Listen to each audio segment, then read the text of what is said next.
Hey everyone, welcome to my channel. My name is Jeff, and today we'll be going over how to decide which arcteryx Gore-tex hardshell is right for you. If it's your first time with the Deadbird brand, or if the website seems daunting for you, then stay tuned. So when we click into Arcteryx website and go under Hardshells, you will find 37 items in both men and women. Quite a bit of products for you to go through one by one and figure out the correct one for your needs and climate, but by the end of this video, hopefully you'll be armed with enough knowledge to help you in making the correct choice. So to get started, first we must understand the different designations which differentiate each jacket for each subcategory, these being the SV, AR, LT, SL, and FL designations. The SV stands for severe conditions, so think blizzards, windy summits, monsoon rain. It is a heavyweight jacket. AR, harsh conditions.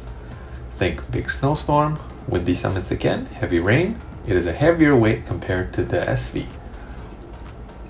LT, lightweight, snowy, windy, rainy conditions. This is your typical average run-of-the-mill weight, which is a good choice for almost everybody.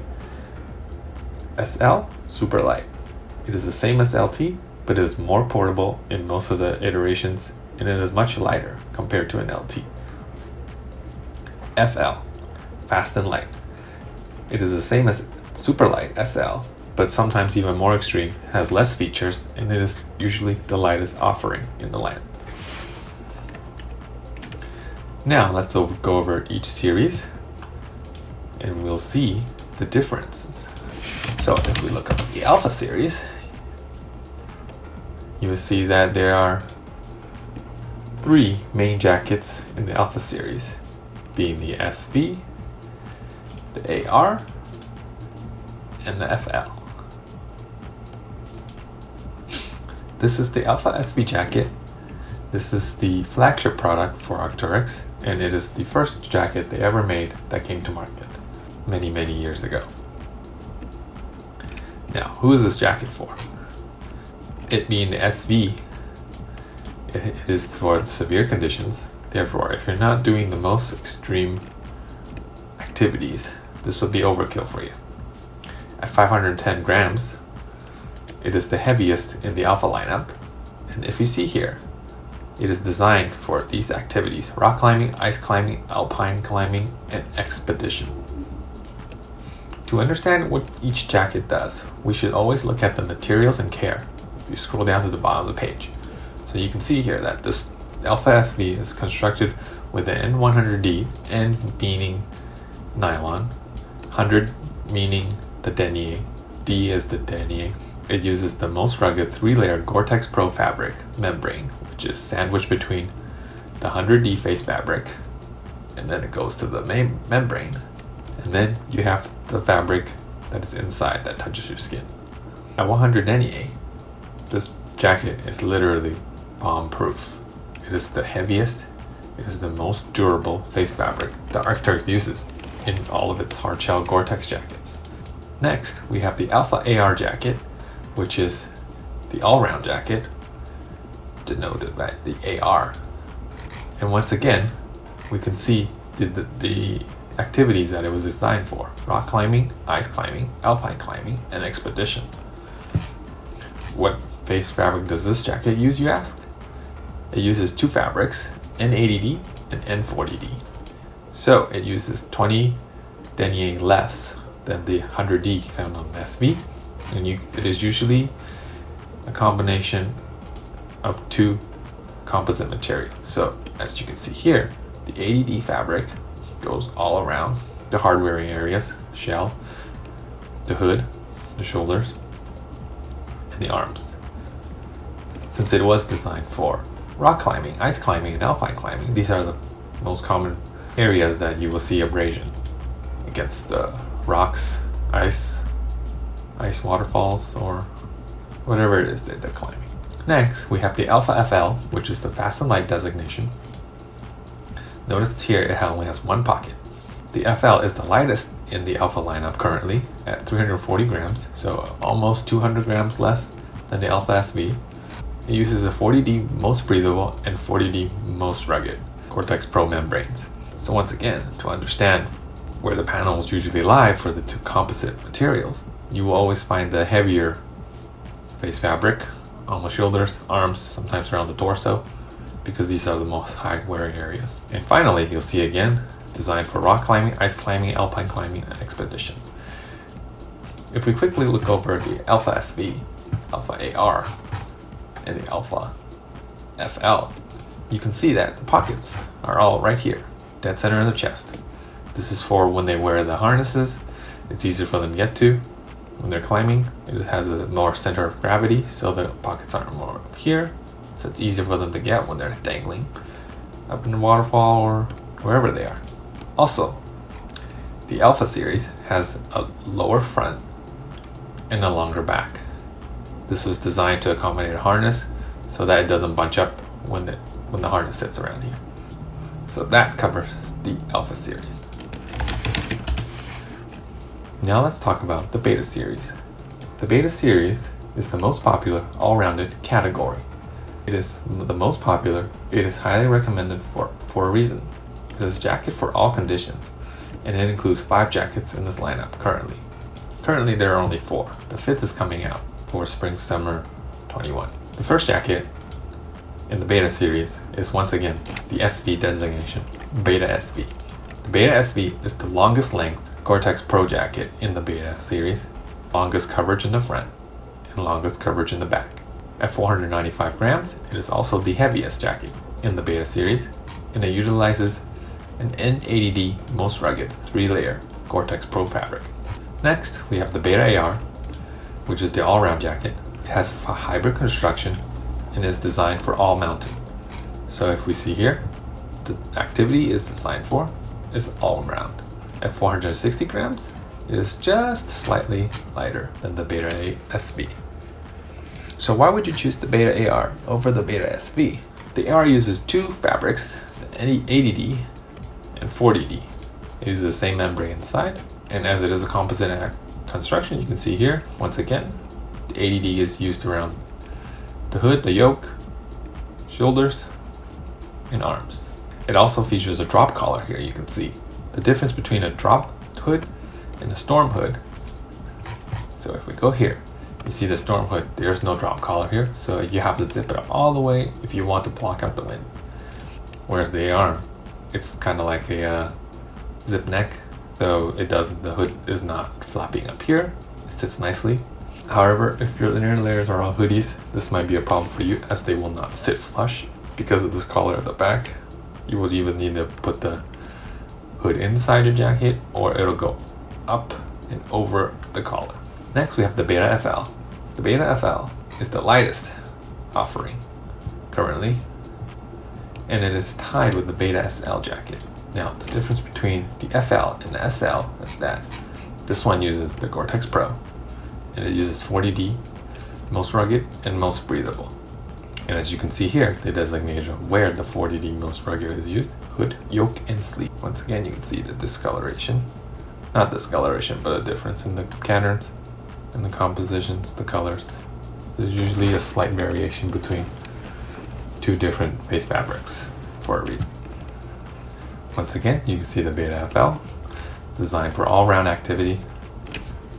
Finally, currently only offered, the Beta SL hybrid jacket uses 2 Gore-tex fabrics, as it is more packable than the FL. Depending on how you pack it, it should pack down to be about the same. This one uses 40R pack light and 42P C-knit. Now what is the difference between this and the FL, you ask? Well, you can see here, this darker shade of fabric here is the pack light, and the Gore-tex pack light makes it so the fabric is softer, it's not as stiff, so when you roll it together into itself, it'll pack lighter, it'll pack smaller than compared to the AR or the SV. And the C-knit you can see is used here on the neck. C-knit is a circular knit with extremely fine yarns to improve next to skin feel.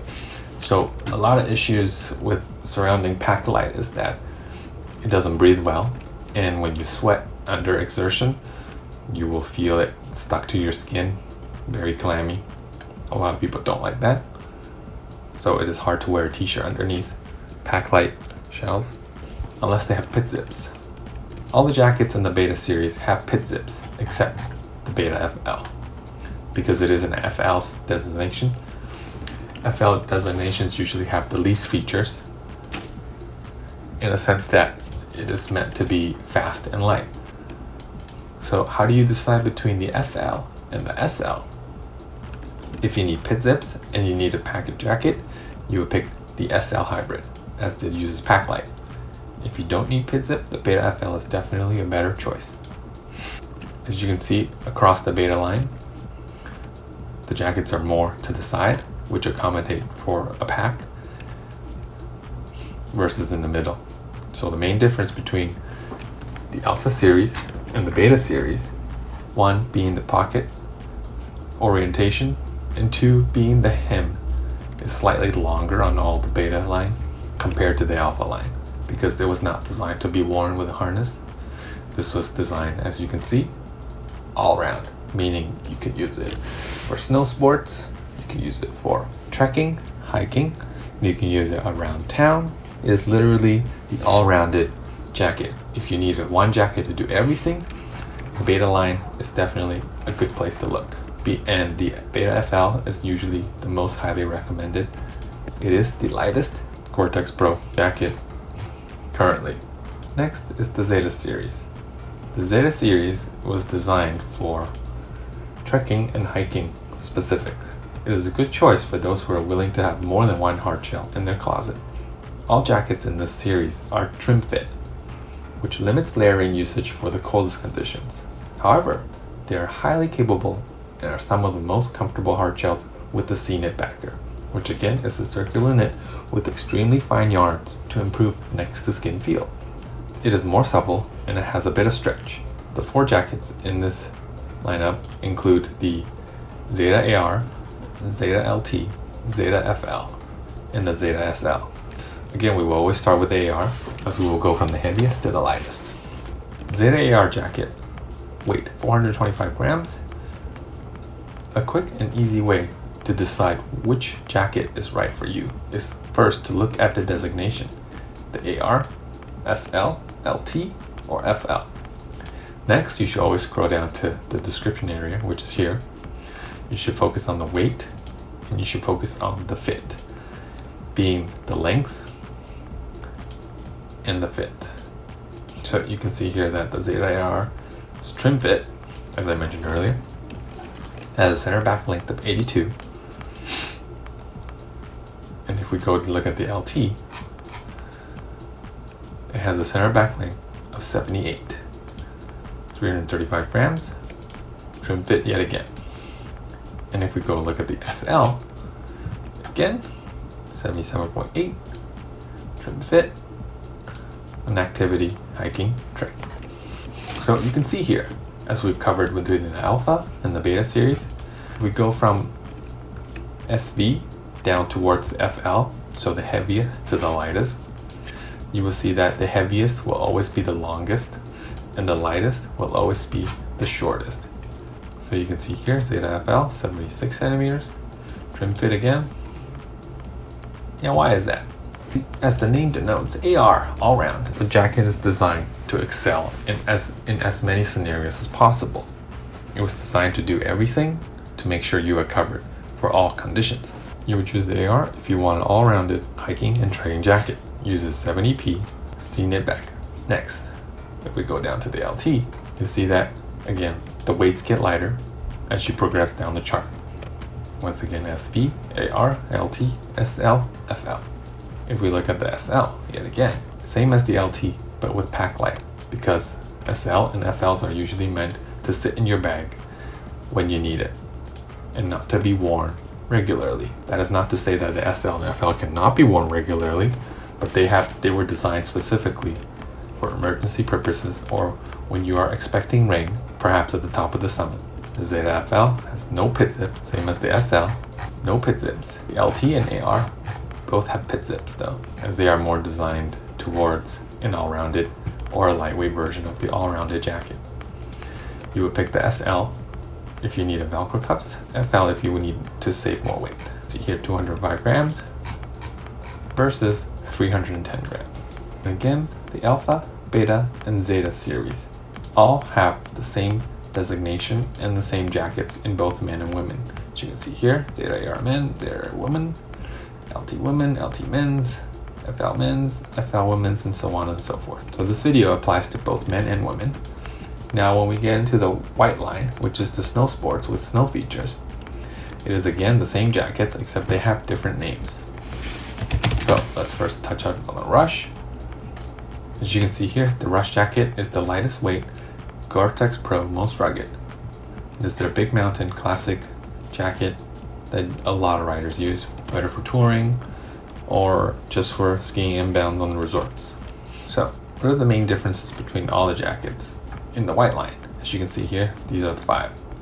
Well, let's start from the right to the left. We have regular fit, regular fit, regular fit, and trim fit, trim fit. How can we decide which jacket is right for you? The Rush jacket is the lightest. It is basically a Beta SV, except this part here uses an N100D, so the same as the Alpha SV, and this part uses the 80D, whereas the Beta SV uses the 80D in both these two sections here. They use 100D here because when you go riding or skiing, you might be wearing a pack which has all your avalanche gear, so you would see a lot of wear here. A differentiate feature between the Rush, Saber, and Cassiar jackets is that the Rush jacket is not lined inside. What I mean by lined is it is not flannel backed. It is basically the same as the Beta SV and as all the Hardshells really, between the Alpha, Beta, and the Zeta line. But the Saber AR is flannel lined. Now, when we talk about this jacket, it does not use Gore-tex Pro. It uses Gore-tex low loft soft shell construction. So it's hard to tell here, but you can see the lines that go this way, which is the flannel backed material, which takes the edge off of chills. It provides just a little bit of warmth, but sometimes that's all you need when you're doing snow sports. As always, a way to decide which jacket is for you is, once again, we look at the weight, we look at the fit, and we look at the center back length. Depending on your activity, you may need more coverage, meaning a larger number, or you may need less coverage, meaning a smaller number. A larger number means the jacket is longer, which provides more coverage. Now let's talk about the Cassiar jacket. This is a highly recommended jacket for the non-area ski shell. At 820 grams, it is the heaviest and also the shortest coverage. The heavy nature of this jacket comes from its features. It has 2 removable features, making it almost a semi all-rounded jacket for you to wear. You can remove the hood, you can remove the skirt, and you can literally wear this in town. Once again, it uses the flannel backed backer on the inside, which gives it a soft feeling. So if you were to wear this, in the winter with a long sleeve shirt, with a t-shirt, you'd be okay.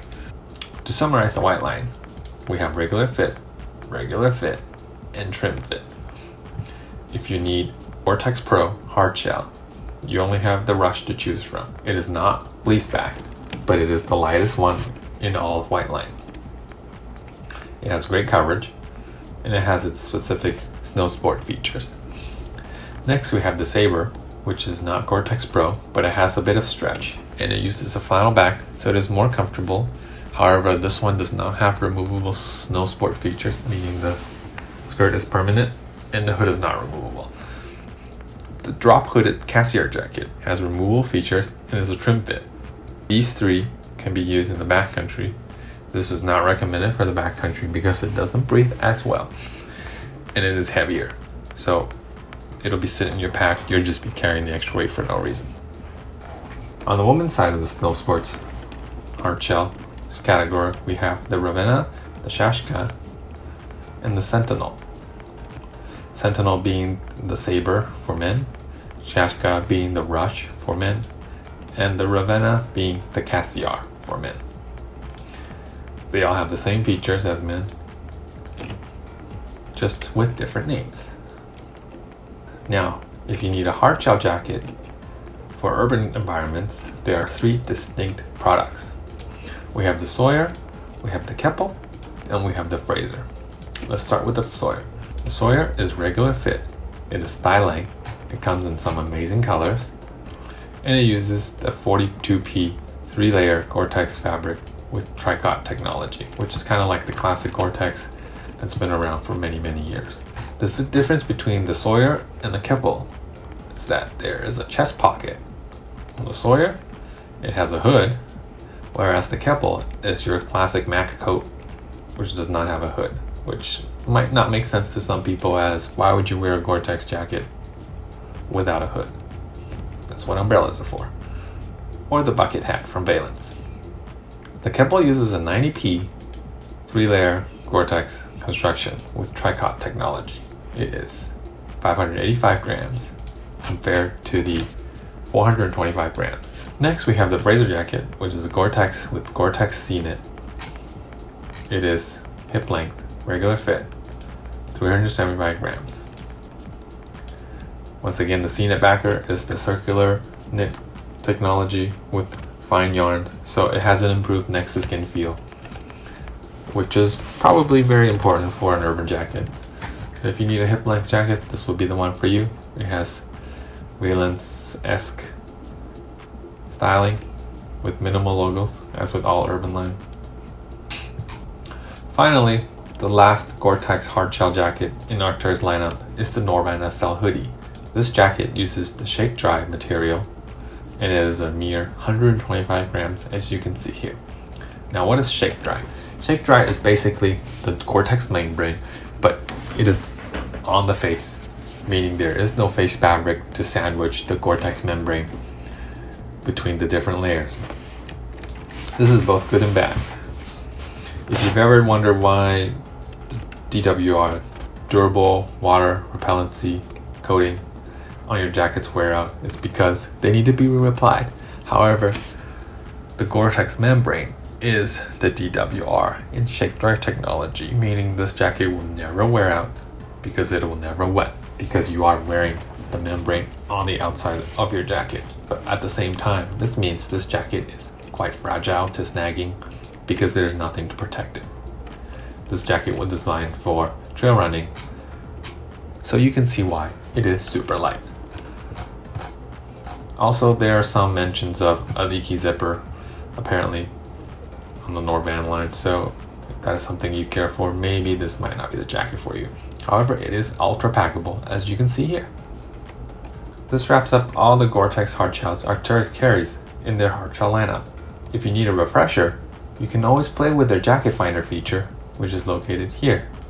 Play with the jacket finder feature here that might not be overlooked, or you might not even know existed. With the knowledge you got from this video, it should make it simpler for you to understand the jacket being recommended to you by this interactive media. I hope this video was helpful for you, and hope you enjoy your time out on the trails or in the city enjoying your new Deadbird garment. Please subscribe or check out my other videos if you're interested in learning more about specific Arcteryx cards. See you in the next video.